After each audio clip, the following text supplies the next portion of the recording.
حکومت پاکستان کی جانب سے بیوروکریٹس کے لیے دوہری شہریت رکھنے پر مجوزہ پابندی کا معاملہ سامنے آنے کے بعد افسرشاہی پریشانی کا شکار ہو گئی ہے۔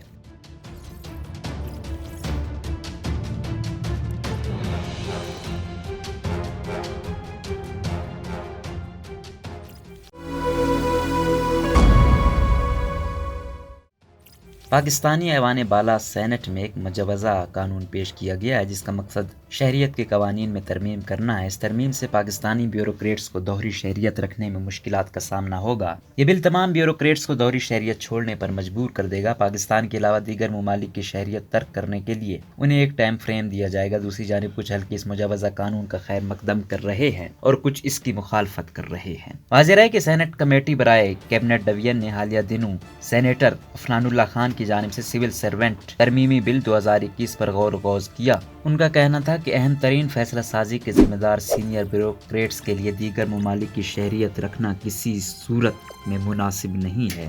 کئی ناقدین کے خیال میں پاکستان کے بیوروکریٹس پر برا وقت آیا ہوا ہے۔ پہلے اسلام آباد ہائی کورٹ نے اس قانون کو کالعدم قرار دے دیا جس کے مطابق پاکستان کی فیڈرل بیوروکریسی کے افراد پلاٹ حاصل کرتے تھے، اور اب ایک ایسے بل پر ملک میں بحث ہو رہی ہے جس کے ذریعے ممکنہ طور پر بیوروکریٹس کو دوہری شہریت سے روکا جائے گا، اور جن کے پاس یہ دوہری شہریت ہوگی ان کو ایک ٹائم دیا جائے گا کہ وہ اس کو چھوڑ دیں۔ اردو نیوز کے مطابق پاکستانی افسرشاہی سے وابستہ افراد نے اس مجوزہ بل پر ملا جلا رد عمل دیا ہے۔ کچھ اس کا خیر مقدم کر رہے ہیں اور کچھ کا خیال ہے کہ یہ کوئی بڑا مسئلہ نہیں، اور اس کا بہانہ بنا کر کچھ ہلکے بیوروکریٹس کو بدنام کر رہے ہیں۔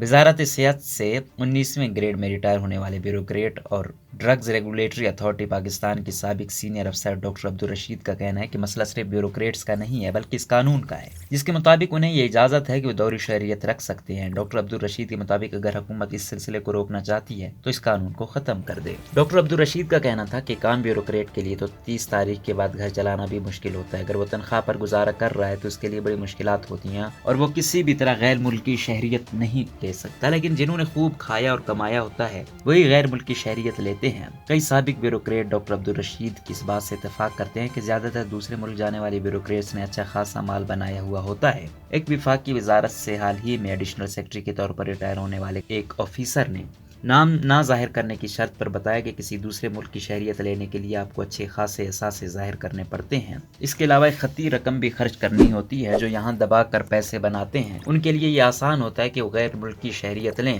ایک ایماندار بیوروکریٹ کے لیے ساری زندگی نوکری کرنے کے بعد اگر وہ اپنا گھر بھی بنا لے تو بہت بڑی بات ہوگی۔ انہوں نے اس بات پر افسوس کا اظہار کیا کہ یہاں کے بیوروکریٹس کو مختلف بہانوں سے بدنام کیا جاتا ہے۔ ان کا کہنا ہے کہ ضرورت اس امر کی ہے کہ حکومت ایسی پالیسی بنائے جس میں بیوروکریٹس دوسرے ممالک کی طرف نہ دیکھیں۔ ان کے مطابق ملک میں اسلام آباد ہائی کورٹ کے اس فیصلے پر شادیانے بج رہے ہیں جس میں کہا گیا ہے کہ کوئی بھی بیوروکریٹ پلاٹ نہیں لے سکتا۔ سوال یہ پیدا ہوتا ہے کہ 30-40 سال کی سروس کے بعد ایک ایماندار بیوروکریٹ کو کم از کم یہ آسرا ہوتا ہے کہ اس کو سر چھپانے کی جگہ ملے گی، لہٰذا اس فیصلے سے بے ایمان بیوروکریٹس کو کوئی فرق نہیں پڑے گا، لیکن ایماندار بیوروکریٹس کی مشکلات میں اضافہ ہو جائے گا۔ تاہم کچھ بیوروکریٹس کا کہنا ہے کہ دوہری شہریت لینا کسی بھی فرد کا نجی معاملہ ہے اور حکومت کو دخل اندازی نہیں کرنی چاہیے، بلکہ حکومت کو متعلقہ بیوروکریٹ کی کارکردگی پر نظر رکھنی چاہیے اور اس کی بنیاد پر پرکھنا چاہیے۔ ایک ریٹائرڈ سرکاری افسر منیر احمد جان کا کہنا ہے کہ دوہری شہریت لینا غیر قانونی نہیں ہے، تو پھر اس پر اعتراض کیسا؟ منیر کے بقول زیادہ تر بیوروکریٹس کو دوہری شہریت اس وجہ سے لینی پڑتی ہے کہ وہ زمانہ طالب علمی میں بیرون ملک چلے جاتے ہیں جہاں وہ تعلیم حاصل کرتے ہیں اور بہت سارے اس دوران شادیاں بھی کر لیتے ہیں، پھر گھر کی مجبوری اور بچوں کی وجہ سے بھی دوہری شہریت لینا پڑتی ہے۔ اس کا یہ مطلب نہیں کہ وہ بے ایمان ہیں اور ناجائز طریقوں سے پیسے کماتے ہیں۔ روزنامہ قدرت کی ویڈیو دیکھنے کے لیے ابھی یوٹیوب چینل پہ سبسکرائب کریں اور بیل آئیکن پر بھی کلک کریں۔